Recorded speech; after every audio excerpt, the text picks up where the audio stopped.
जगद्गुरु तुकोबारायांचा आहे अभंग 4 चरणाचा. या अभंगातून जगद्गुरु तुकोबाराय संतांनी आम्हाला माहिती करून दिलेली कुळदेवी किंवा संतांनी आम्हाला ठाऊक करून दिलेली कुळदेवी, या कुळदेवीला आम्ही शरण गेलो आणि शरण गेल्यामुळं आमचं बरं झालं, म्हणजे आमचं चांगलं झालं, असं प्रतिपादन या अभंगातून आमच्या समोर मांडतात.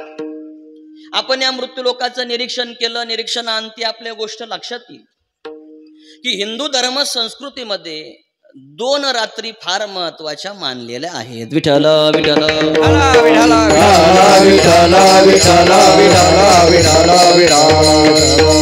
या हिंदू धर्म संस्कृतीमध्ये 2 रात्री संदीप महाराज फार महत्वाच्या मानलेल्या आहेत आणि त्या दोन्ही रात्री जोडप्यासाठीच प्रसिद्ध आहे.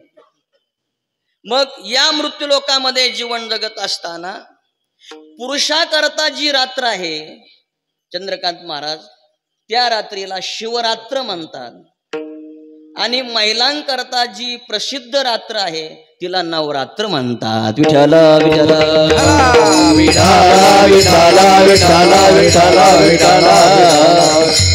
पुरुषांकरता जी रात्र आहे तिला शिवरात्र म्हणतात आणि महिलांसाठी जी रात्र आहे तिला काय म्हणतात, शारदीय असणारा आपला हा नवरात्र महोत्सव आहे म्हणून बोलतो. महिलांकरता जी रात्र आहे तिला नवरात्र म्हणतात. मग काही मंडळींना शंका घेतली बाळासाहेब महाराज, काय पुरुषांकरता एकच रात्र का आणि महिलांकरता 9 रात्र का, अशी शंका एक जणाने घेतली. मग पुरुषांकरता त्रिरात्र, पंचरात्र, सप्तरात्र असं का विश्लेषण केलं नाही?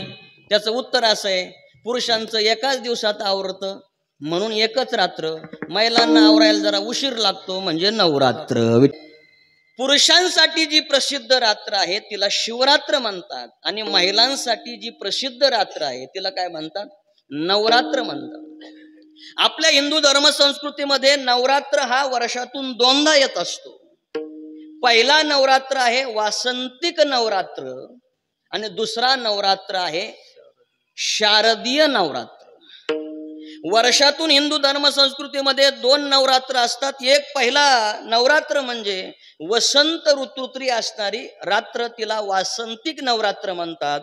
आणि हिवाळ्याच्या अगोदर आता शरद ऋतूतला जो उत्सव असतो, ज्या रात्री असतात तिला म्हणतात नवरात्र. विठ्ठल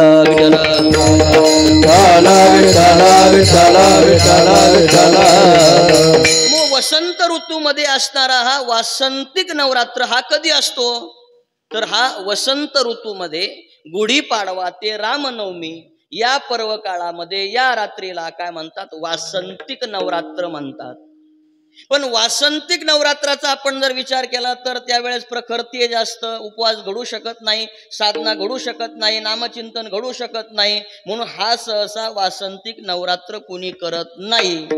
पण शरद ऋतूत असणारा हा नवरात्र त्याला शारदीय नवरात्र महोत्सव म्हणतात. असं घर नाही की नवरात्र नाही, असं गाव नाही तर नवरात्र नाही, असा जिल्हा नाही नवरात्र नाही, असा तालुका नाही नवरात्र नाही. महाराष्ट्र आणि महाराष्ट्राच्या बाहेर जो उत्सव केला जातो तो शरद ऋतूतला असणारा शारदीय नवरात्र महोत्सव. विठ्ठल मंडळी, या ठिकाणी शारदीय नवरात्र महोत्सव साजरा करत आहोत. म्हणजे असं गाव नाही, तालुका नाही, जिल्हा नाही, घर नाही, महाराष्ट्र आणि महाराष्ट्राच्या बाहेर जो उत्सव होतो त्याला शारदीय नवरात्र म्हणतात. शरद ऋतूतल्या असणाऱ्या नवरात्री अनेक ऋतू आहेत, त्यापैकी विश्वमाऊली ज्ञानोबारायांना जो ऋतू आवडला तो म्हणजे शरद ऋतू आहे. ज्ञानोबाराय सांगतात, ऋतू बरवा शारदू, शारदी पुढती चांद्रू, चंद्री संबंधू पौर्णिमेचा. ज्ञानोबाराय सांगतात असे अनेक ऋतू आहेत, त्यापैकी विश्वमाऊली ज्ञानोबारायांना जो ऋतू आवडला तो म्हणजे हा शरद ऋतू आहे. विठ्ठल ज्ञानोबारायांना हा ऋतू आवडला तर याचं कारण आहे की ज्ञानोबाराय सांगतात की चंद्र देवता या ऋतूमध्ये अमृताचे कोवळे कोवळे कण या मृत्यूलोकामध्ये टाकत असतात. ज्ञानोबाराय सांगतात, मला ओवीची अपेक्षा आहे.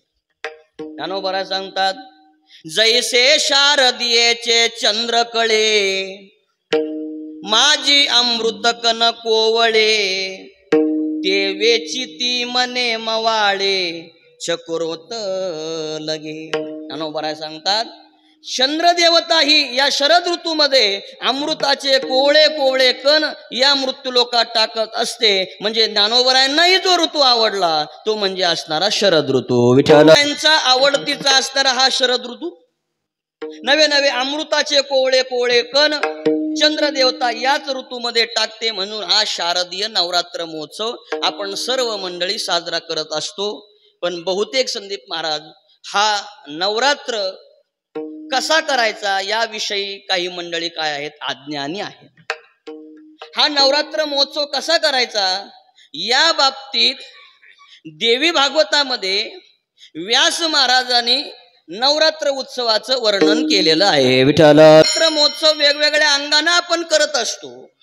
पण देवी भागवतामध्ये जन्मेजय महाराजांनी व्यास महाराजांना प्रश्न विचारलेला आहे आणि प्रश्न विचारल्यानंतर व्यास महाराजांनी जी नवरात्र लिहिलेली आहे त्या नवरात्रीचं वर्णन करायचंय. कारण की हा शिवरात्रीचा सप्ताह नाही, हा नवरात्रीचा सप्ताह आहे. विठ्ठल राजानं व्यास महाराजांना प्रश्न विचारला की जन्मेजय वाच,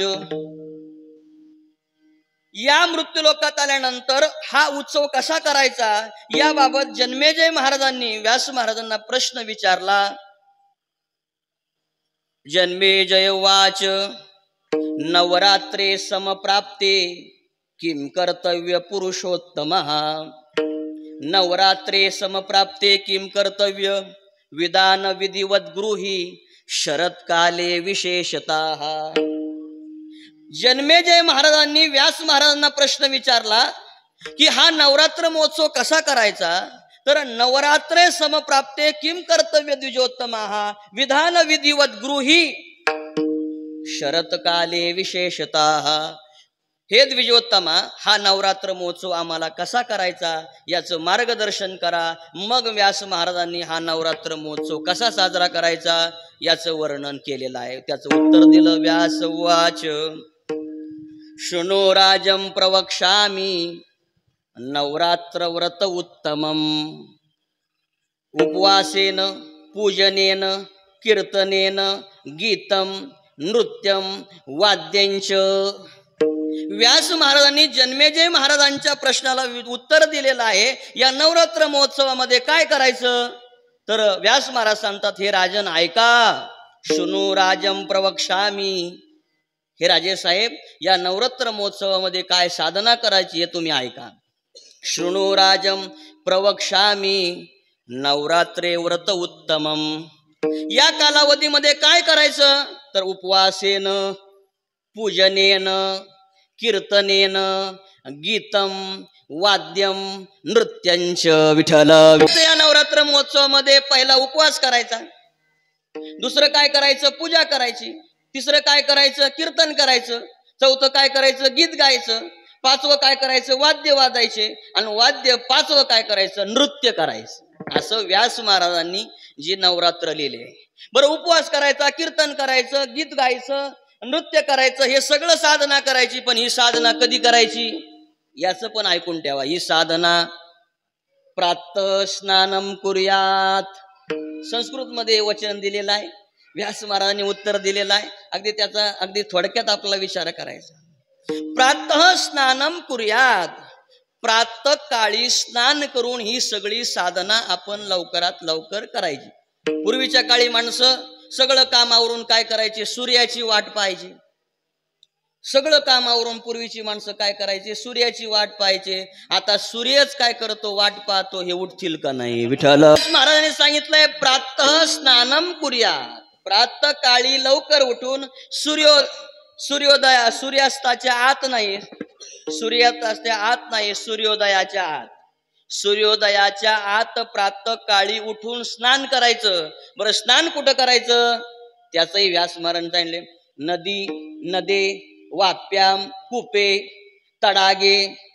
नदी नदे वाप्याम कूपे तडागे अथवा गृहेच. प्रातः स्नान करायचं, लवकरात लवकर स्नान करायचं. आणि कुठं करायचं तर त्यांनी सांगितलं नदीला जा. जवळ मुळा माता आहे, प्रवरा माता आहे, नदीला स्नान करा. मग नदी नाहीतर नदीला नाही जमलं तर नदाला जा. त्यामध्ये दोन प्रकार आहे, नदी आहे आणि नद आहे. काही नद्या आहेत आणि काही नद आहे. नदी नदे, मग ते नाही जमलं वाप्या विहिरीवर आंघोळ करा. नदीला नाही जमलं, नदाला नाही जमलं, विहिरीला नाही जमलं तर मग काय करा, कुपे. कुपे म्हणजे पूर्वीच्या काळची वाडे असायचे आणि त्या वाड्याच्या मध्ये एक विहीर असायची, तिला म्हणतात कूप. त्या कुपेवर काय करा, स्नान करा. नदीला नाही जमलं, नदाला नाही जमलं, वाप्या विहिरीला नाही जमलं, कुप्याला नाही जमलं तर मग शेवटचा पर्याय गृहे अथवा. सगळे पर्याय आपल्याला पूर्वजांनी दिलेले आहे. नदीला नाही, नदाला नाही, वाप्याला नाही, कुपेला नाही तर आपलं घरी तरी करा, पण सूर्योदयाच्या काय करा, आत करा. प्रातः स्नानम कुर्यात, प्रातःकाळी लवकर उठून स्नान करून मग काय करायचं तर उपवासेन, पूजनेन, कीर्तनेन, गीतम, वाद्यम, नृत्यांच, ह्या 5 साधना व्यास महाराजांनी जन्मेजय राजाने जो प्रश्न विचारलेला आहे, जन्मेजय राजाच्या प्रश्नाला उत्तर देत असताना नवरात्रमध्ये ही साधना करायची. पहिली साधना आहे उपवास. या नवरात्रीमध्ये आपण काय करायचा, उपवास करायचा. उपवास करत असताना काय करायचं तर पहिला त्यांनी सांगितलेलं आहे 9 दिवस फक्त पाण्यावर काय करायचा, उपवास करायचा. आजही महाराष्ट्रामध्ये काही मंडळी अशी आहेत का 9 दिवस ही साधना फक्त पाण्यावर करतात. म्हणून आपण पहिलं त्यांनी सांगितलंय की उपवास करायचा फक्त पाण्यावर राहून करायचा. ते जर नाही जमलं तर सोमवार सारखा हा उपवास करायचा. सकाळी सोडायचा किंवा संध्याकाळी सोडायचा, सकाळी फराळाचं करायचं किंवा संध्याकाळी फराळाचं करायचं, हे त्यांनी सांगितलंय. एवढं जर नाही जमलं, 9 दिवस आपल्याला पाण्यावर नाही राहता आलं तर सोमवार सारखं हे आपल्याला काय करायचं, व्रत करायचं. बरं नाही 9 दिवस जर तुम्हाला हा उपवास जमला तर सप्तमी, अष्टमी, नवमी, सप्तमीचा उपवास करा, अष्टमीचा उपवास करा आणि नवमीचा करा. ते म्हणले 3 दिवस जास्त होते, फक्त अष्टमीचाच करा. दक्ष यज्ञाचा विघात करणारी अष्टमी. विठ्ठल. उपवास करा, उपवास 9 दिवस पाण्यावर राहा. नाही जमलं तर सोमवार सारखं व्रत करा. नाही 9 दिवस जमले तर 3 दिवस करा. आणि 3 दिवस जर तुम्हाला जास्त वाटले तर व्यास महाराज सांगतात एकच दिवस हा काय करा, उपवास करा. उपवासेन, उपवास करा. दुसरं सांगितलंय पूजा करा. मग पूजा कोणाची करायची, आदिशक्ती मातेची काय करायची, व्यावहारिक अर्थानं सांगितलंय पूजा करा. किंवा व्यास महाराजांनी व्यावहारिक अर्थानं आदिशक्ती मातेची पूजा करा, पण व्यास महाराजांनी सांगितलंय की पूजा करत असताना पहिल्या माळेला पूजा सांगितलेली आहे, कन्या पूजन. पहिल्या माळेला 2 वर्षाची मुलगी बोलवा, तिची पूजा करा, व्यास महाराजांनी लिहिलंय. दुसऱ्या माळेला 1-1 वर्षाने वाढायची, 3 वर्षाची. तिसऱ्या माळेला 3 वर्षाची, चौथ्या माळेला 4 वर्षाची, बरोबर आहे ना. 5व्या माळेला 5 वर्षाची. असे एक वर्ष वाढत वाढत वाढत पूजा करा, म्हणजे कन्या पूजन करा. विठ्ठल. सांगितले नवरात्र महोत्सवामध्ये उपवास करा. दुसरं सांगितलंय पूजा करा. पूजा व्यावहारिक अर्थानं आदिशक्तीची पूजा करा, नाहीतर व्यास महाराजांनी सांगितलंय कन्या पूजन करा. तिसरं सांगितलंय कीर्तनेनं. आता नवरात्र महोत्सव आपण 51 वर्षापासून या ठिकाणी संपन्न करत आहोत. या ठिकाणी आपण कीर्तन करत आहोत. ही व्यास महाराजांनी सांगितलेली साधना आहे. उपवासेनं, पूजनेनं, कीर्तनेनं. कीर्तन ही साधना करा, नाहीतर कीर्तन या शब्दाचा अर्थ आहे आंबेचा काय करा, अखंड नामजप करा. हे काय आहे, कीर्तन आहे. उपवासेनं, पूजनेनं, कीर्तनेनं. चौथं सांगितलंय गीत गा. आदिशक्ती मातेचे काय करा, गीत गा, म्हणजे गाणे गा. वेगळीकडे भाव नेऊ नका. काही मंडळी गीत गा या शब्दाचा अर्थ आहे गाणे गा. विठ्ठल. गा या शब्दाचा अर्थ आहे रामकृष्ण गीती गात, रामकृष्ण गीती गात, टाळची पड्या वाजवीत, टाळची पड्या वाजवीत, छंदे आपोल्या नाचत, छंदे आपोल्या नाचत, निज घेऊनी फिरत गा, निज घेऊनी फिरत गा, जनिवनी अवघा देव, जनिवनी अवघा देव. निज घेऊनी फिरता निज घेऊनी फिरता जनिवारी अवला देवा जनिवारी अवला देवा. गीत गा या शब्दाचा अर्थ आहे गाणे गा. मग ते गाणं कोणतं की रामकृष्ण गीती गात टाळची पुळ्या वाजवित छंदे आपुल्या नाचत निज घेऊन फिरत गा. गाणे गा या शब्दाचा अर्थ आहे विश्वमाऊली ज्ञानोबरायांनी निळोबरायांनी तुकोबरायांनी आदी करून संतांनी जे अभंग आपल्या पुढे दिलेले आहेत अशा अभंगाचा काय करा उच्चार करा म्हणजे गीत गा. देवीचे काय करा गाणे गा. काल येताना गाणं येता येताना काय देव बसलेले असतात तिथं गाणं लागलं. काय गाणं लागलं काय गाणे लावतील काय माणसं सांगता येत नाही. आय ग लखाबाई तुझा सारविते वाटा वाटा सारवता सारवता सापडल्या नोटा. काय गाणे लावतील माणसं सांगतात. आदिशक्ती एवढी भोळी का यांना नोटा द्यायला विठ्ठल विठ्ठल. काय गाणे लावतील माणसं सांगता येत नाही. आपल्या संतांनी काय आपल्या पुढं मांडलेलं आहे. आपल्या संतांनी आपल्या पुढं संदीप महाराज किती आपल्या ठेवा दिलेला आहे.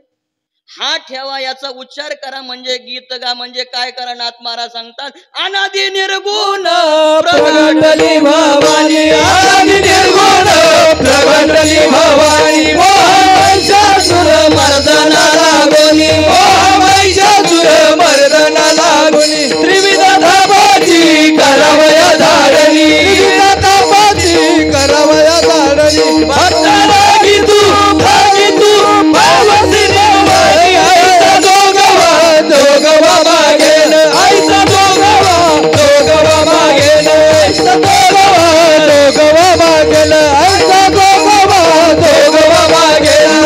सारोनी माळ मी घालीन सारोनी माळ मी घालीन अति बोधाचा जेना मी घेईन अति बोधाचा जेना मी घेईन.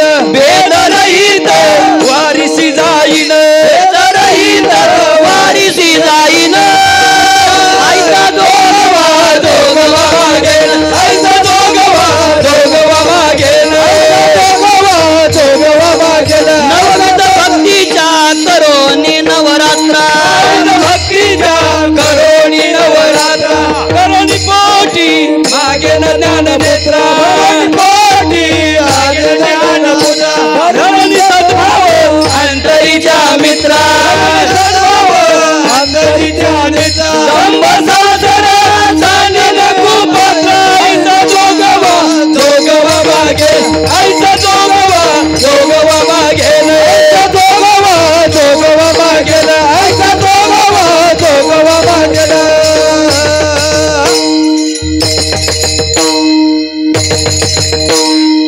वा यांच्याकरता जोरदार टाळ्या वाजा.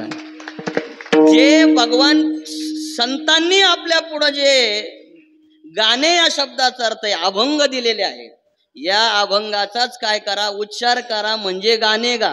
किंवा अनादि अंबिका भगवती बोध परडी घेऊनी हाती पोत ज्ञानाचा पाजळती उदो उदो भक्त नाचती गोंधळा येई ओ जगदंबे गोंधळा येई ओ जगदंबे.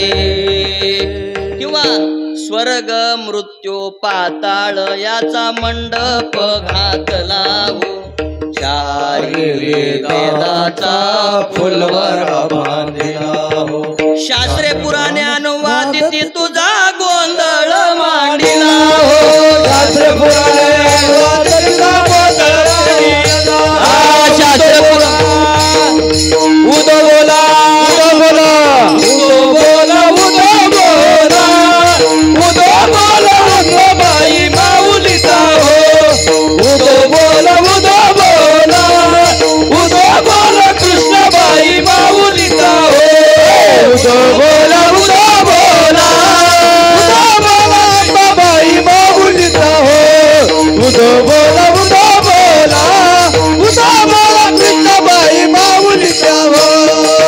आषाढी कार्तिकी तुझ्या गोंधळाची दाटी हो आषाढी कार्तिकी तुझ्या गोंधळाची दाटी हो कुंडलिक देवता शोभे वाळवंटी हो कुंडलिक देवता शोभे वाळवंटी गजनार्दनी अंबा उभी करते ओली कटी हो गजनार्दनी अंबा उभी करते ओली कटी हो उदो बोला उदो बोला उदो बोला उदो बोला उदो बोला उदो बोला अंबाबाई माऊलीचा हो उदो बोला उदो बोला उदो बोला अंबाबाई माऊलीचा हो उदो बोला उदो बोला उदो बोला अंबाबाई माऊलीचा हो गोंधळी गोंधळी आम्ही देवीचे गोंधळी गोंधळी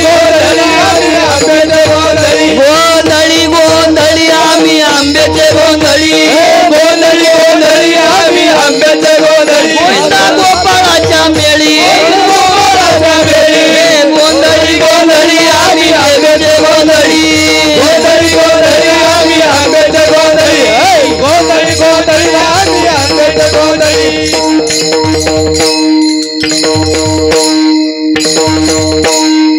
बाहेरचे ऐकणारे म्हणतील महाराजाला चांगला गोंधळ घालता येतो असं काय मनामध्ये बाळगू नका. गाणे या शब्दाचा अर्थ आहे, गाणे या शब्दाचा अर्थ आहे संतांनी आपल्या पुढे जे अभंग दिलेले आहेत याचा नवरात्रीच्या काळामध्ये उच्चार करणे याला म्हणतात गाणे. उपवास पूजनेन कीर्तनेन गीतम, गीत गा या शब्दाचा अर्थ आहे संतांनी जे अभंग दिलेले आहेत ते देवी पुढे तुम्ही काय करा म्हणा. पण जोगवा प्रकरण असेल, गोंधळी प्रकरण असेल, हे सगळे प्रकरण जे आहेत त्याचा काय करा, उच्चार करा. म्हणजे गीतम, उपवासेन पूजनेन कीर्तनेन गीतम. चौथं सांगितलंय वाद्ये, या ठिकाणी वाद्ये वाजवा पण संस्कृतीला शोभेल असे वाद्य. आपला मृदंग, टाळ हे सगळं जे वाद्य आहेत ते वाजवा. आणि शेवट सांगितलंय नृत्य करा. त्या देवी पुढं काय करा, नृत्य करा. म्हणजे उपवासेन, व्यासांनी सांगितलं उपवासेन प्रातः स्नानम कुर्यात, उपवासेन पूजनेन कीर्तनेन गीतम वाद्यम नृत्यांच, असं व्यास महाराजांनी जन्मेजय महाराजाला या 5 साधना सांगितल्या. या व्यास महाराजांनी जे नवरात्र लिहिलेले आहे जन्मेजय महाराजांच्या प्रश्नाला दिलेलं उत्तर आहे उपवास पूजा गीतम वाद्यम नृत्यांच. याच्यात चंद्रकांत महाराज असं काही आलं नाही की पहिल्या दिवशी देवीला वेगळीच साडी लागते, दुसऱ्या दिवशी वेगळीच लागते, चौथ्या दिवशी काळीच लागते, 6वीला पिवळीच लागते, असं काही सांगितलेलं नाही. या आपल्या मनाच्या कल्पना आहेत. विठ्ठल विठ्ठल विठाला विठाला विठाला विठाला विठाला विठाला विठाला. जे शास्त्रात आलेलं आहे तेच आपण करायचं, जे शास्त्र निषिद्ध आहे त्याचा आपण स्वीकार करायचा नाही. व्यास महाराजांनी आपलं एवढं सांगितलंय उपवास पूजा गीतम वाद्यम नृत्यांच. या व्यतिरिक्त या व्यावहारिक जगातल्या सगळ्या कल्पना या आपल्या फक्त कल्पना आहे. शास्त्रानं जे सांगितलेलं आहे ते आपण नवरात्र उत्सवामध्ये करायचं. किंवा 3रं चरण नवविध भक्तीच्या करोनी नवरात्र, एका एका भक्तीचा स्वीकार करा आणि एक एक भक्ती दररोज नित्यनेमानं करा. आणि अशा 9 रात्रा काय करा तुम्ही देवीच्या साधनेमध्ये, आदिशक्तीच्या साधनेमध्ये ही साधना देवी चरणी समर्पित करा. आणि ही साधना केल्यानंतर आपल्याला ती फलद्रूप होईल. विठ्ठल विठ्ठल विठाला विठाला विठाला विठाला विठाला विठाला विठाला. माझ्या सांगण्याचा भाव फक्त होता शारदीय नवरात्र महोत्सव आहे. व्यास महाराजांनी जे नवरात्र लिहिलेलं आहे त्याचं वर्णन आपण केलं. अभंग जगद्गुरु तुकोबारायांचा आहे, अभंग 4 चरणाचा आहे. अभंगातून जगद्गुरु तुकोबाराय. आम्ही संतांनी ठाऊक दिलेली कुळदेवी, या कुळदेवीची ओळख आम्हाला करून दिली ना. ओळख करून दिल्यानंतर त्या कुळदेवीची आम्ही शरणागती केली आणि शरणागती केल्यामुळं आमचं बरवं झालं, म्हणजे चांगलं झालं, असं वर्णन महाराज या अभंगातून तुमच्या आमच्या समोर प्रतिपादन करतात. विठ्ठल आलं नव्हतं. आल्यानंतर आबालापासून वृद्धापर्यंत, सूर्य उगवल्यापासून मावळेपर्यंत, जन्मल्यापासून मृत्यूपर्यंत प्रत्येकाला असं वाटतंय आज माझं बरं असावं. अभंगाच्या भाषेत माझं बरं असावं, बरवे झाले. प्रत्येकाला असं वाटतंय माझं बरं असावं. नाहीतर एखाद्यानं हात वर करावा आणि सांगावं मला असं वाटतंय की माझं वाईट व्हावं. आहे का कोणी असं? प्रत्येकाला या मृत्यूलोकात आल्यानंतर बरं असावं, आपलं चांगलं असावं, असंच प्रत्येकाला वाटतंय. तुकोबाराय सांगतात ल्यावे खावे, मुद्दा इथे बरे असावे, कधी मध्ये नाही, सदैव याची करी हाव संसारी.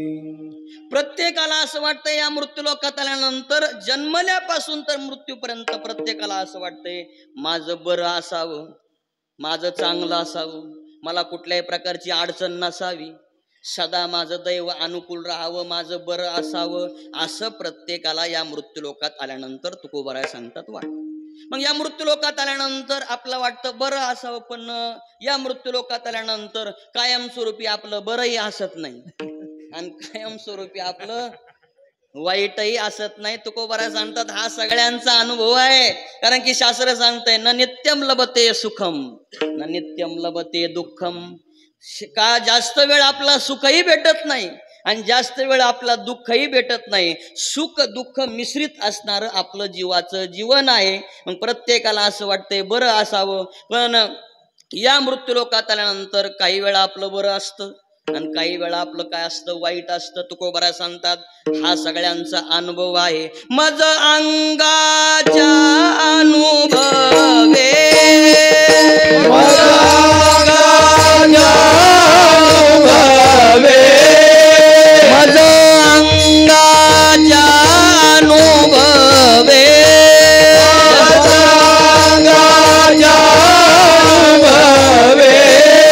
काही वाईट बरवे काही वाईट बरवे काही वाईट बरवे काही वाईट बरवे च्या अनुभवे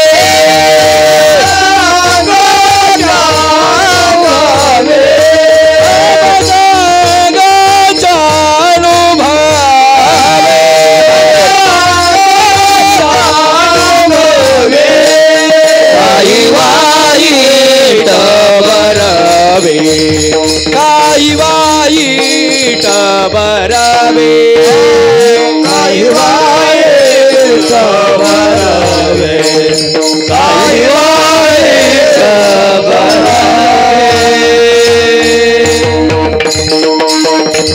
तुकोबाराय सांगतात या मृत्यूलोकात आल्यानंतर प्रत्येकाचा अनुभव आहे.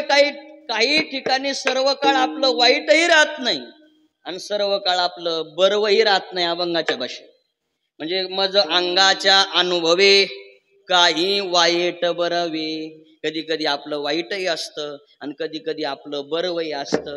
मग या मृत्यूलोकात आल्यानंतर माणसाचं वाईट कशाने होतं आणि या मृत्यूलोकात आल्यानंतर अभंगाच्या भाषेत माणसाचं बरवं कधी होतं, चांगलं कधी होतं, याचा विचार आपला करायचा.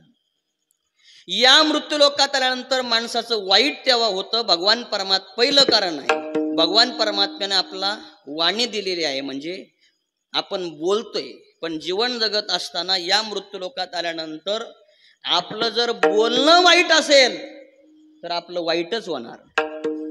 दुसरं कारण सांगितलेलं आहे या मृत्यूलोकात आल्यानंतर मी आणि माझं वाढवलं की माणसाचं वाईट होतं. आणि तिसरं कारण सांगितलंय की आपलं दैव या मृत्यूलोकात आल्यानंतर आपलं दैव जर फिरलं तर आपलं वाईट होतं. पहिलं कारण वाणीनं जर आपलं चांगलं बोलू नाही तर आपलं वाईट होतं. दुसरं कारण सांगितलंय मी आणि माझं वाढवलं की आपलं वाईट होतं. तिसरं दैव फिरलं की वाईट होतं. मग चांगलं कधी होतं? पहिलं कारण सांगितलेलं आहे विनम्रता धरली की माणसाचं चांगलं होतं. दुसरं कारण या मृत्यूलोकात आल्यानंतर परमात्म्याला ओळखण्याची नजर आली की आपलं वाईट नाही चांगलं होतंय. आणि तिसरं कारण कुळदेवतेला शरणागत झालो की आपलं बरं होतं. विठ्ठल मृत्यूलोकात आल्यानंतर चांगले दिवस कायम नाही, वाईट दिवस चांगले नाही. मग वाईट कशाने होतं? 3 कारणामुळे माणसाचं वाईट होतं आणि 3 कारणामुळे माणसाचं बरं होतं, म्हणजे चांगलं होतं. पहिलं कारण सांगितलंय माणसाचं बोलणं जर चांगलं नसेल, भगवान परमात्म्यानं वाणी दिलेली आहे, पण बोलणं जर चांगलं नसेल तर माणसाचं वाईट झाल्याशिवाय राहत नाही. तुकोबाराय वर्णन करतात विठ्ठल हळ हळ करी जीव करी हळ हळ करी जीव करी हळ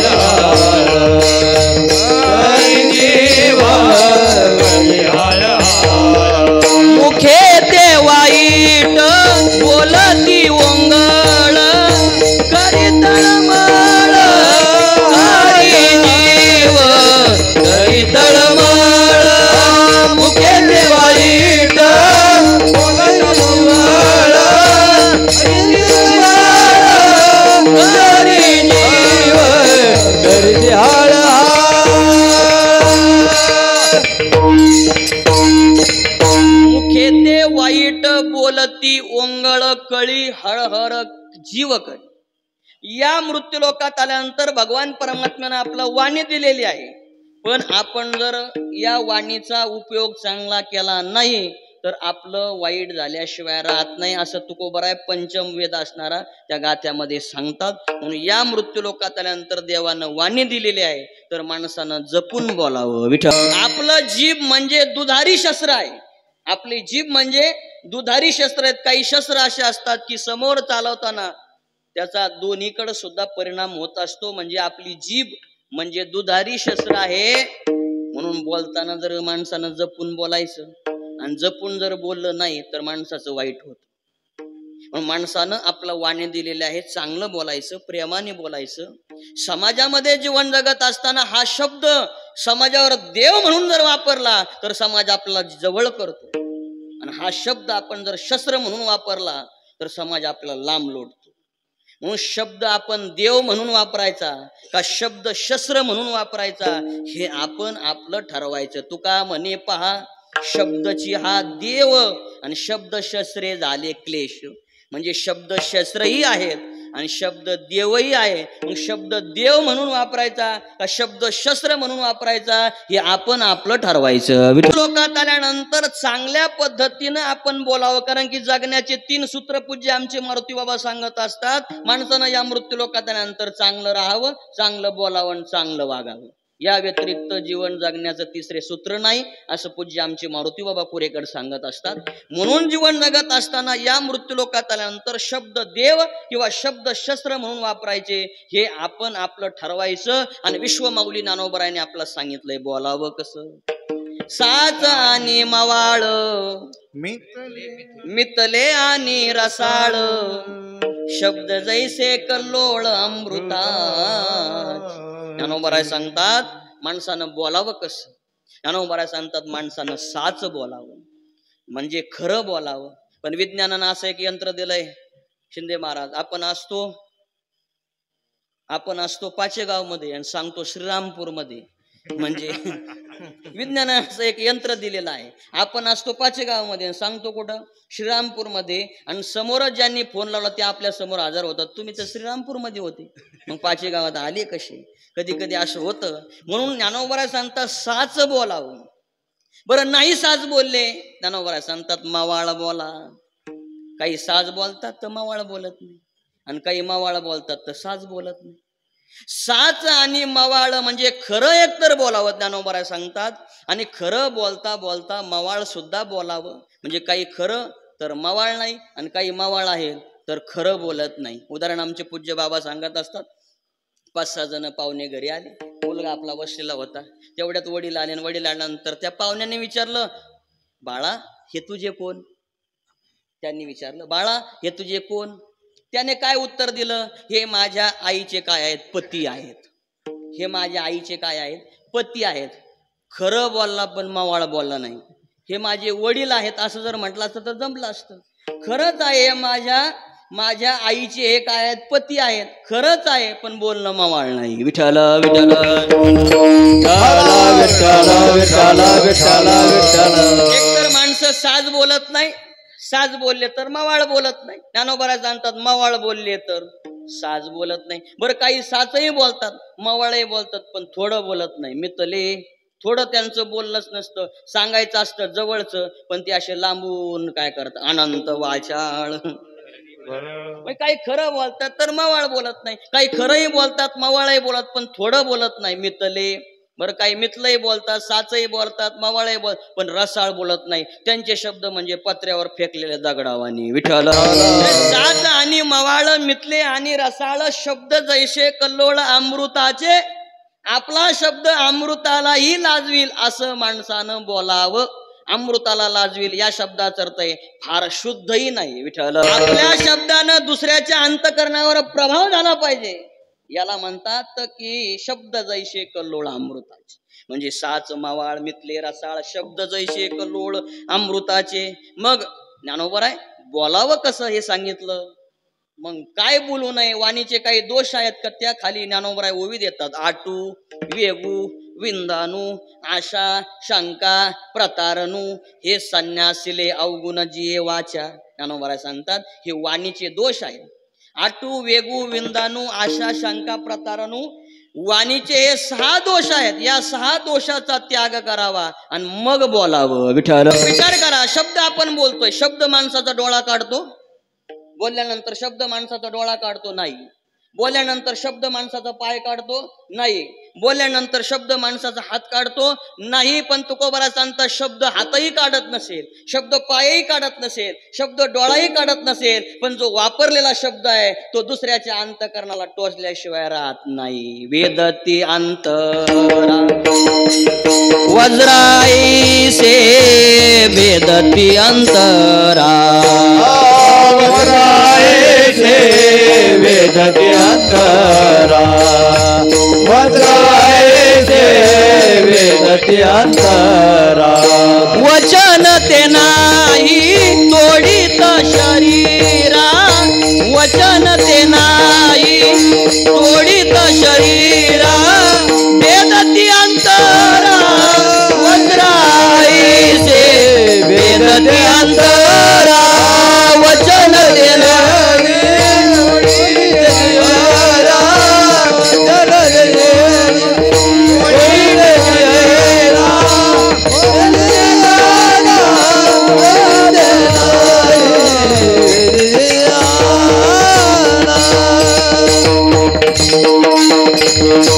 तुकोबारा सांगता शब्द माणसाचा डोळा काढत नाही, पाय काढत नाही, हात काढत नाही, पण जो शब्द वापरला तो अंतकरणाला टोचल्याशिवाय लागत नाही.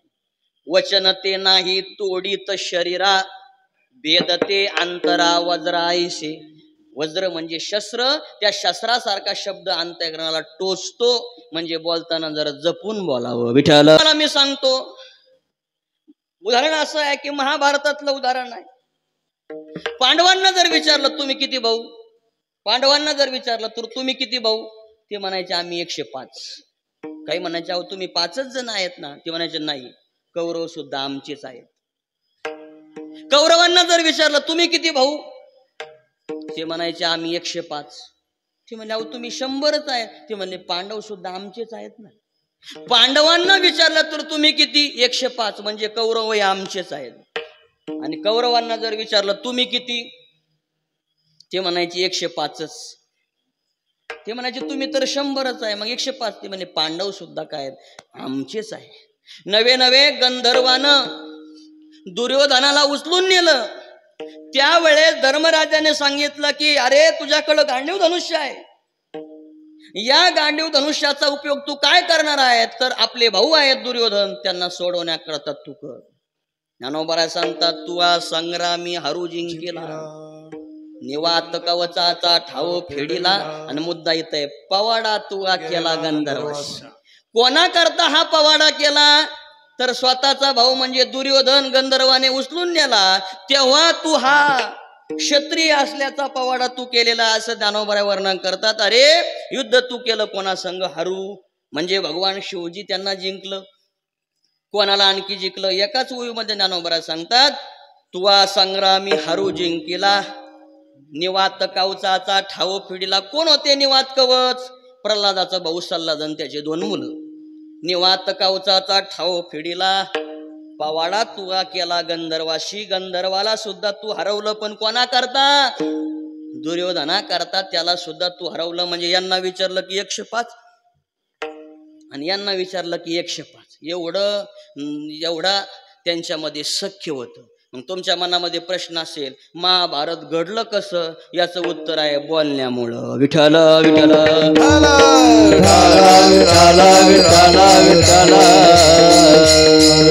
बोलण्यामुळं महाभारत घडलं म्हणले. सांगा, मैदानावानी आपल्या कला कौशल्यानं सुंदर अशी नगरी बनवली.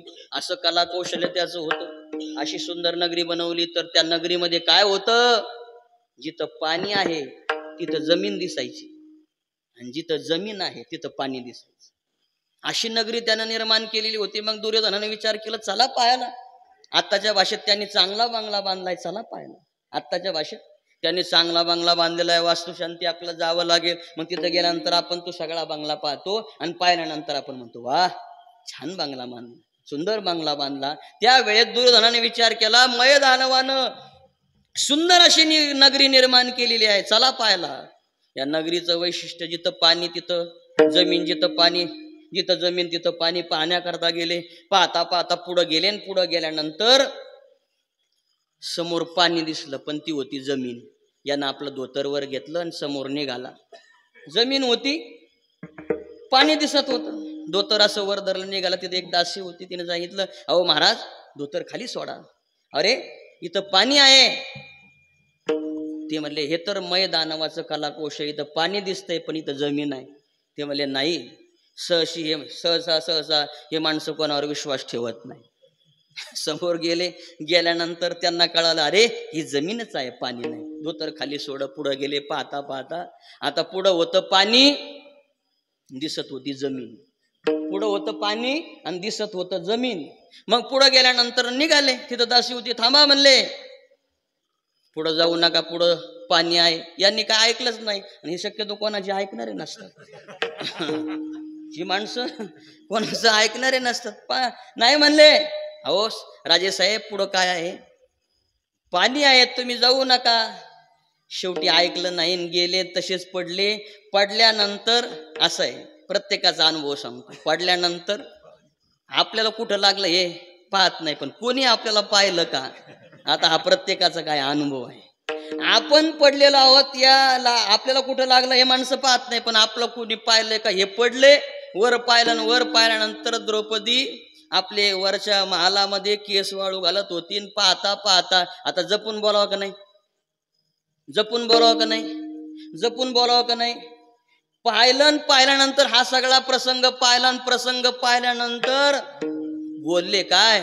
आंधळ्याची पोरं आंधळेच झाली. आंधळ्याची पोरं आंधळेच झाले. जरा बोलताना जपून बोलावं.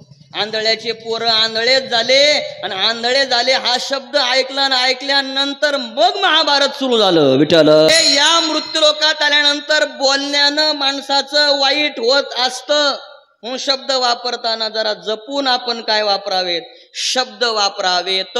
जाऊ द्या, तुम्हाला तुकोबारा सांगतात, सांगा, गावगाव आपण कावळा पाळतो का गावगाव आपण पोपट पाळतो? काय उत्तर आहे तुमचं? काय उत्तर आहे? आपण गावगाव कावळा पाळतो का पोपट पाळतो? काय उत्तर आहे? पोपट आपण पाळतो. तसं आपल्या हिंदू धर्म संस्कृतीमध्ये कावळ्याला फार महत्व आहे. कावळा शिवल्याशिवाय आपल्याला काही नाही, मोक्ष नाही. मग कावळा पाळायला पाहिजे का नाही? जर कावळा एखाद्याचा विधी असेल तर दहाव्याला कावळा शिवला नाही तर माणसं काय म्हणतात? अशुभ मानतात का नाही? त्यांना कावळा शिवला नाही, त्यांना कावळा शिवला नाही. मग कोण पाळायला पाहिजे संदीप महाराज? कावळा पाळायला पाहिजे का पोपट पाळायला पाहिजे? हिंदू धर्म संस्कृतीमध्ये कावळ्याला फार महत्व आहे. तरी माणसं कावळा पाळत नाही, पोपटच पाळतात. का पाळतात? पोपट हा मधुर बोलतो, नवीन असला तरी मधुरच बोलतो. हे माझ्यापेक्षा तुमच्या जास्त पाठ आहे. विठ्ठल विठ्ठल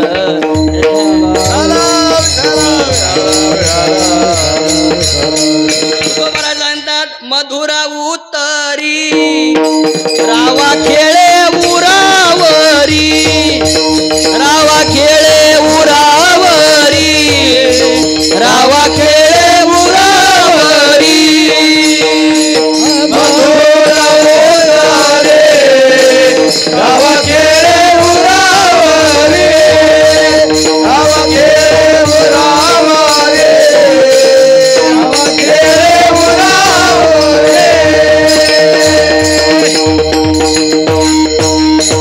तुकोबारा सांगतात, फक्त पोपटाचं बोलणं गोड आहे म्हणून तो काय करतो?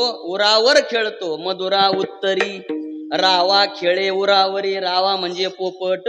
कावळा जरी महत्वाचा असेल पण त्याचं बोलणं जरा गोड नाही, पण पोपट त्याचं बोलणं काय गोड आहे. म्हणून माणसानं बोलावं, चांगलं बोलावं.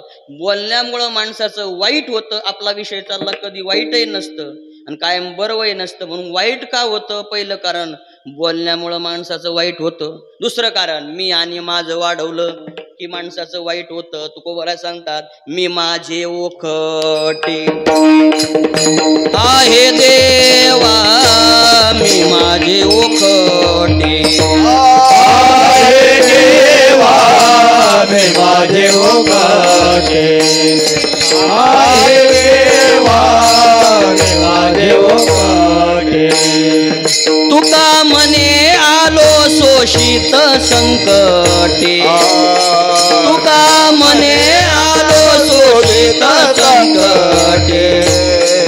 मी माझे ओखटे आहे देवा, मी माझे ओखटे आहे देवा.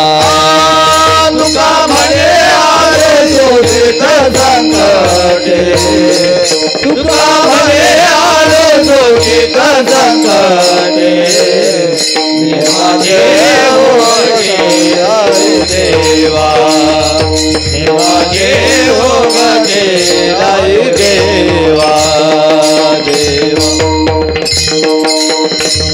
तुका म्हणे आलो शोषित संकटे, मी माझे ओखटे आहे देवा. मी आणि माझं केल्यामुळं माणसाचं वाईट होतं, हे मी करतो आणि माझ्यामुळं चाललेलं आहे. हे मी करतो आणि माझ्यामुळं चाललेलं आहे, हे मी करतो आणि माझ्यामुळं चाललेलं आहे. असा ज्यांचा ज्यांचा भाव आहे त्यांचं वाईट झाल्याशिवाय राहत नाही. तू ज्ञानोबा सांगता, हे मदची स्तव झाले परिम्या नाही केले, ऐसे जेने जाणितले तो सुटला गा. आणि उत्तरही तिथंच आहे, नाही जाणितले तो गुतला गा. मी आणि माझ याचा त्याग केला की आपलं सगळे सुखीच आहोत. पण मी माझ्याचा स्वीकार केला, मी करतो माझ्यामुळं चाललं, मी करतो माझ्यामुळं चाललं, मी करतो. याला निश्चलदासजी महाराजांच्या भाषेत अहम अध्यास आणि मम अध्यास म्हणतात. विचार सागर ग्रंथ आहे. निश्चलदासजी महाराज सांगतात अहम अध्यास आणि मम अध्यास. मी करतो माझ्यामुळं चाललेलं आहे असा मनामध्ये भाव ठेवला की माणसाचं काय होतं, तुकोबरा सांगतात वाईट होतं. म्हणून मी माझं करायचं. काही माणसाला उगाच अहंकार असतो, मी गेल्यावर कसं होईल, मी गेल्यावर कसं होईल, मी गेल्यावर कसं होईल, मी गेल्या. तू फक्त जाऊन पहा, सगळं सुरळीत चालणार आहे. का तू अहंकार धरतो की मी गेल्यानंतर कसं होईल. मी माझे ओखटे आहे देवा.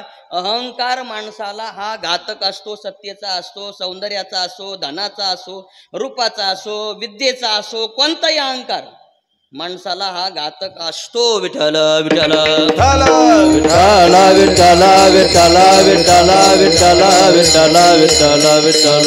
तुकोबारा सांगतात अहंकार तो नासा भेद जगी निंदे ओवळा. अहंकार माणसानं जर केला तर त्याला दुःख भोगावं लागतं ना. अहंकार असा आहे, अज्ञानाला काही करतच नाही पण सज्ञानाच्या कंठाला झोंबल्याशिवाय राहतच नाही. मी मी मी मी मी असा आहे, त्याला अहंकार झोंबतोच. ज्ञानोबा सांगतात नवल अहंकाराची विशेष न लगे अज्ञाना पाठी, सज्ञानाचे झोंबे कंठी नाना संकटे नाच. नाना म्हणजे व्यक्ती नाही, नाना संकटे नाचवी. नाना म्हणजे अथवा, म्हणजे संकट हा आणतो कोण, अहंकार. म्हणून मी याचा त्याग करा. आणि दुसरं आहे माझं, हे सगळं माझच आहे याचा म्हणजे ममता, याचा सुद्धा त्याग करा. विठ्ठल विठ्ठल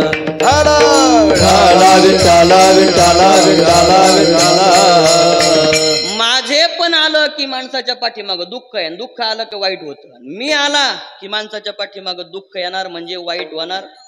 काहींना फार अहंकार असतो, हे माझे, ते माझे, ते माझे, ते माझे, ते माझे, ते माझे, असं काय आणतो अहंकार असतो. माझं माणसानं म्हणू नये, माझं ममता ही माणसानं ठेवूच नाही. उदाहरण तुम्हाला सांगतो, मुंबईतून रेल्वेच्या त्या स्थानकावर एक जण मोठी बॅग घेऊन माझं म्हटलं की माणसाला दुःख व्हावं. कडक टोपी, चांगले कपडे, ती बॅग रेल्वे स्थानकावर आला. 2 कुली लावले म्हणजे सेवक लावले.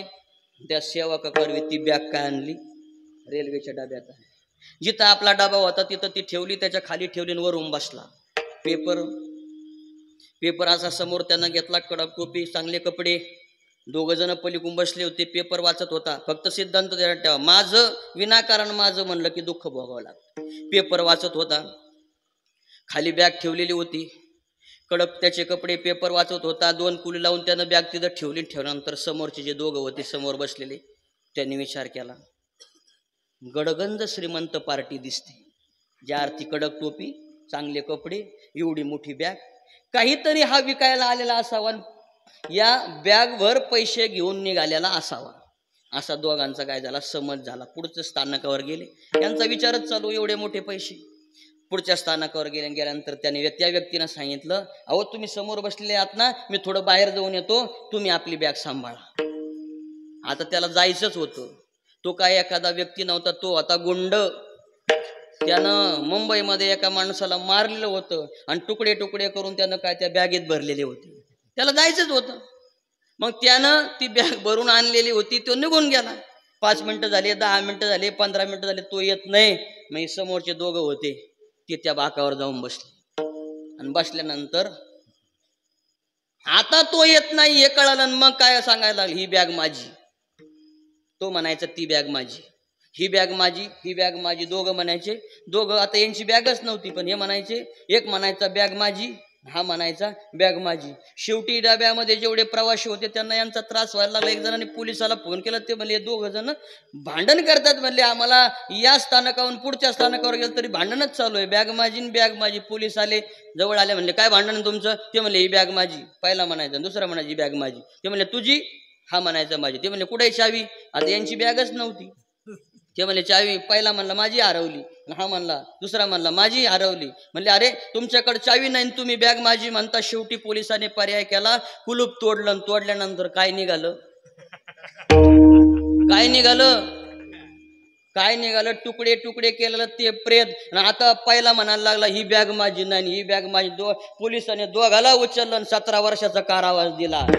कशामुळं दुःख भोगावं लागलं? नको त्या गोष्टीला माझं मानल्यामुळं. विठ्ठल ज्ञानोबा सांगतात की पुढिलाचे ओझे जरी आपला माथा घेईजे तरी सांगे कान दाटी जे धनुर्धारा. ज्ञानोबा सांगतात अरे तुमचं ते ओझच नव्हतं, दुसऱ्याचं ओझं डोक्यावर घेतल्यानंतर तुम्हाला दुःख होणार नाही का? दुःख हे हमखास होणार. तसं मी आणि माझं वाढवलं की माणसाचं वाईट होतं.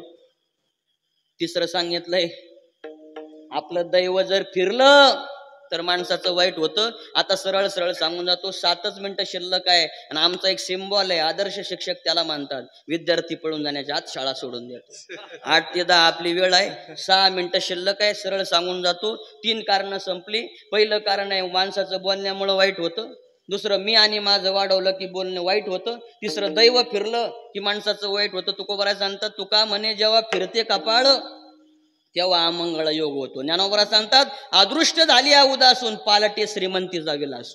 म्हणजे 3 कारणामुळं माणसाचं वाईट होतं. ते म्हणजे जाऊ द्या, हे कारणाचा आम्ही त्याग करू. पण बरं कशाने होतं, चांगलं कशाने होतं? तर पहिलं कारण सांगितलंय. पहिलं कारण त्यांनी सांगितलं की विनम्रता धारण केली की माणसाचं चांगलं होतं, माणसानं नम्र असावं. तुकोबरांनी पंचमवेद असणारा गाथ्यामध्ये सुंदर असं प्रमाण दिलं. एवढं प्रमाण घरी घेऊन जा, आपलं कल्याण झाल्याशिवाय राहणार नाही. तुकोबरांची शब्द म्हणजे पाण्यावर ओढलेली रेग नाही, दगडावर ओढलेली रेग आहे. संतांचं बोलणं कालही खरं होतं, आजही आहे, उद्याही राहणार. तुमचं आमचं बोलणं काल आहे तर आज नाही, आणि आज आहे तर उद्या नाही. कालचं जाऊ द्या, क्षणा क्षणा पालटी रंग. कालचं जाऊ द्या, म्हणजे पूर्वीच्या काळी माणसं म्हणायची त्यांनी आम्हाला शब्द दिलेला आहे, आता शब्द राहिलाच नाही, आता कागद लागतो. विठ्ठल विठ्ठल विठ्ठल. संतांचं बोलणं काल खरं, आज खरं. ज्ञानोबा भेटले एखाद्याला, आज जर भेटले ज्ञानोबा संदीप महाराज एखाद्याला आणि म्हणणं मांडलं प्रश्न, ज्ञानोबा आम्हाला त्रास होतोय याचं काही सांगा. ज्ञानोबा आजही सांगतील 17वा अध्याय उघडा आणि इतके क्रमांकाची ओळी वाचा, तिथं तुमच्या प्रश्नाचं उत्तर आहे. आज जर तुकोबरा एखाद्याला भेटले तर आज तुकोबरांना विचारल्यानंतर तुकोबरा सांगतील गाथ्यामध्ये आमचा हा अभंग आहे, तो वाचा, तुमचं संकट निवार. म्हणजे संत काल बोलले, आज बोलले, आज बोलले, उद्या बोलले. भूत भविष्य वर्तमान, ते कालही जे बोलले ते आज बोलणार, आज बोलले ते उद्या बोलणार. तुकोबराने गाथ्यामध्ये सांगितलंय की महापुरे झाडे जाती लवळा कुठं असतो? मधी. झाडं कुठं असतात? लिंबाचं म्हणा, बाबळीचं म्हणा, कोणतंही म्हणा, कडेला असतात. पण लवाळा असतो मधी. लवाळ्याचे मुळं पाहिले तर खोलवर नाही, त्याच्या फांद्या पाहिलं तर मोठाल्या नाही, खोड पाहिलं तर बळकट नाही. पण तो विचार करतो पूर आलेला आहे, वाकलं पाहिजे. तो वागतो, सलामत राहतो, तो जिवंत राहतो. पण झाडं वाकतच नाही. मी झाडाचं सांगतोय वेगळीकडे भाऊन. काही झाडं असे आहेत किती वाकवण्याचा प्रयत्न केला, वाकतच नाही. कोण? लिंबाची झाडं. प्रवाहाच्या कडेला लिंबाची झाडं असतात येड्या बाबा. अरे काही झाडं असे तुकोबरा सांगतात, झाडं असे मुळं खोलवर, फांद्या मजबूत. त्यांच्या त्या फांदीचा विचार केला, खोडाचा विचार केला तर 10 लोक एकत्र येतील आणि मग त्याला कवळी मारतील तरी हात असं बळकट ज्यांचं खोड, बळकट ज्यांचे मुळं, बळकट ज्यांच्या फांद्या पण पुरासमोर वाकले नाही, कुठं गेले त्यांचा मिस कॉल सुद्धा आला नाही. झाडाचं वेगळीकडे भाव नेऊ नका. म्हणजे कठीणाशी बळजोडा नम्र पिढा देखेना. नम्र झालं की माणसाचं चांगलं होतं. परमात्म्याला ओळखण्याची नजर आली की दुसरं कारण चांगलं होतं. दृष्टी उघडली, बरवे झाले. आणि तिसरं कारण शारदीय नवरात्र महोत्सव आहे. कुळदेवतेची शरणागती केली की माणसाचं बर्व होतं. अभंगाचं बरवे झाले शरण गेलो, बरवे झाले शरण गेलो, बरवे झाले शरण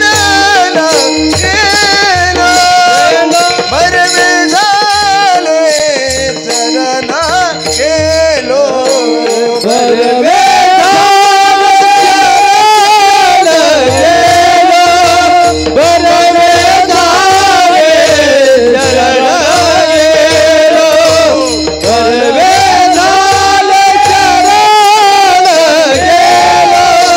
बरवे झाले शरण गेलो,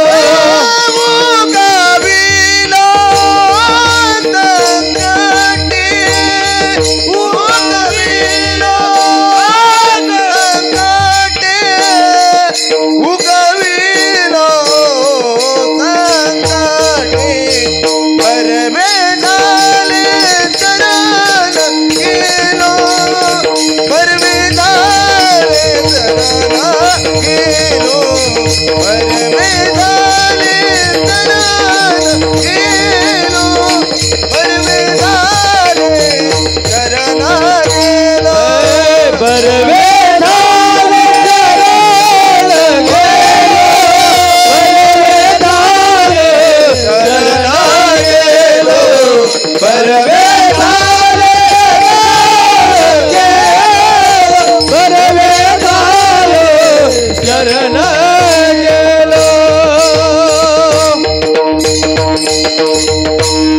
संतांनी ठाऊक करून दिलेली कुळदेवी, तिला आम्ही शरण गेलो ना आमचं बर्व झालं. बर्वे झाले शरण गेलो. नुसतं त्यांना शरण गेलो म्हणजे बर्वे झाले का? बर्वे हा शब्द महाराजांचा आवडतीचा शब्द आहे.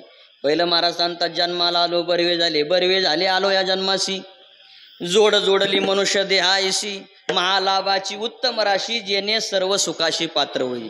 नुसतं जन्माला आलो नाही बर्व नाही झालं, जन्माला आल्यानंतर काहीतरी व्यवसाय केला म्हणून आमचं बर्व झालं. बर्वा झाला व्यवसाव, पावलो चिंतेलाची ठाव, दृढ पायी राहिला भाव, पावला जीव विश्रांती. नुसतं जन्म मिळाला बर्व नाही झालं, जन्म मिळून व्यवसाय केला बर्व झालं. नुसतं व्यवसाय करून बर्व झालं नाही. तर आम्ही या ठिकाणी आलो धर्ममंडपामध्ये, मग आमचं काय झालं? बर्व झालं. बर्वे झाले आलो या ठाया, होते संचित ती केले पाया, देह भाव पलटली काया. महाराज सांगतात नुसतं नरदेह मिळाला बर्व नाही, बर्व होऊन व्यवसाय केला. नरदेह मिळून व्यवसाय केला बर्व झालं, व्यवसाय केला बर्व झालं. नुसतं व्यवसाय केला नाही, धर्ममंडपात आलो बर्व झालं. नुसतं बर्व झालं नाही, धर्ममंडपात आलो बर्व झालं. पण इथं येऊन काय झालं? संतांची भेट झाली, बर्व झालं. बर्वे झाले आजीवरी. आज काय झालं? बर्व झालं. आजी बर्वे झाले, माझे माहेर भेटले, डोळा देखील सज्जन निवारेला भवशीन. नुसते संत भेटले बर्वे नाही झालं, संतांनी आम्हाला कुळदेवीची ओळख करून दिली, मग आमचं बर्व झालं. बर्वे झाले शरण गेलो, उगविलो संकटी कुळीची हे कुळदेवी, केली ठावी संतांनी, आणि लारूपा बळे करुणी खळे अरदासे. आणि त्यांच्या समागमात आम्ही नाचू लागलो. अभंगाचं शेवटचं चरण.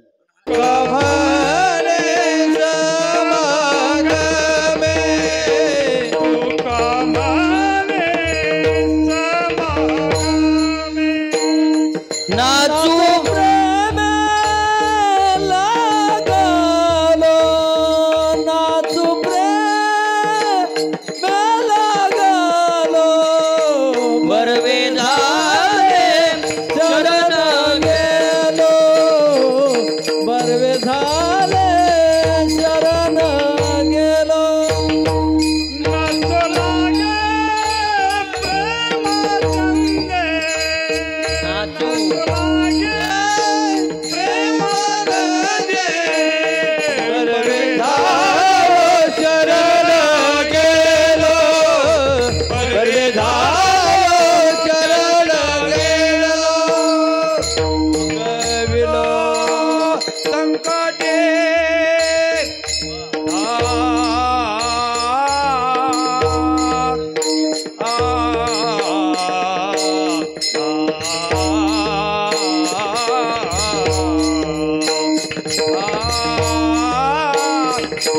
रा